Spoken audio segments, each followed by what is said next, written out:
उपचुनाव परिणाम आने में कुछ घंटों का वक्त बचा है।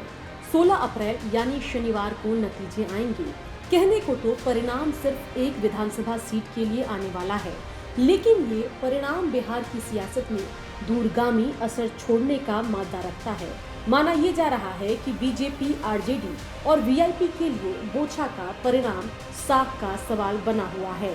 कहने को तो ये परिणाम एक विधानसभा सीट के लिए आने वाला है, जिसका बिहार सरकार की सेहत पर कुछ खास असर नहीं पड़ेगा, लेकिन राजनीति के जानकार ये मानते हैं कि परिणाम आने वाले समय में बिहार की राजनीतिक दशा और दिशा तय करेगा।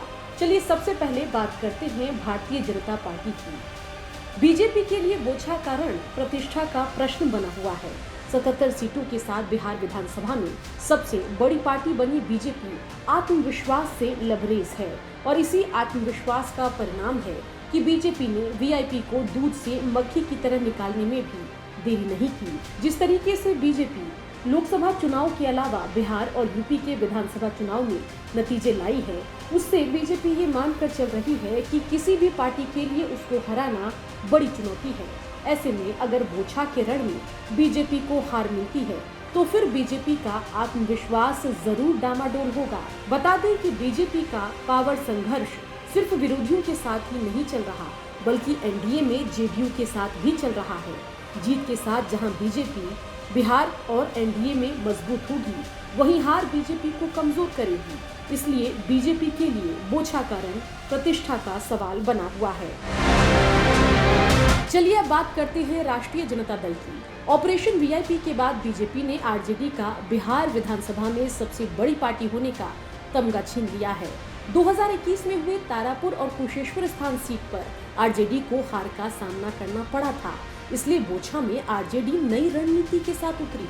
सबसे पहले दिवंगत मुसाफिर पासवान के बेटे अमर पासवान को टिकट देकर सहानुभूति वोट अपने पाले में करने का दांव खेला और इसके बाद एमएलसी चुनाव में सवर्ण कार्ड खेलकर सवर्ण को अपने पाले में करने के लिए भी चारा डाल दिया और अपने एमवाई कॉम्बिनेशन से आगे बढ़कर बीएमवाई यानी कि भूमिहार मुस्लिम यादव कॉम्बिनेशन के साथ मैदान में उतरी।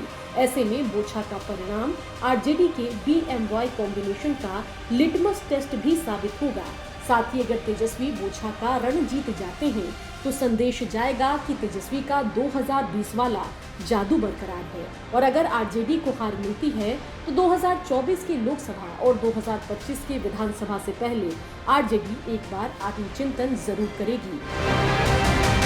वहीं ऑपरेशन वीआईपी के बाद सियासी वजूद की लड़ाई लड़ रहे मुकेश सहनी के लिए भी बोछा का परिणाम किसी अग्नि परीक्षा से कम नहीं है।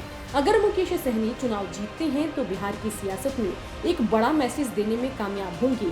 वहीं सहनी अगर चुनाव नहीं भी जीते और बीजेपी की हार में उनकी अहम भूमिका रही, ठीक ठाक वोट मुकेश सहनी की वीआईपी पार्टी को मिला तो 2024 के लोकसभा और 2025 के विधानसभा चुनाव में किसी गठबंधन के साथ सहनी को अच्छी डील मिल सकती है और राजनीति में उनके अच्छे दिन आ सकते हैं। लेकिन अगर परिणाम वीआईपी के पक्ष में नहीं रहे तो फिर मुकेश सहनी के लिए वजूद की लड़ाई बिहार की सियासत में आगे भी जारी रहेगी। बोछा के रण में बेशक जनता दल यूनाइटेड मैदान में नहीं है, लेकिन जेडीयू की स्थिति वर्ल्ड कप में हिस्सा ले रहे उस टीम की तरह है जिसकी अगले पायदान में एंट्री दूसरे टीमों के परफॉर्मेंस पर निर्भर करती है।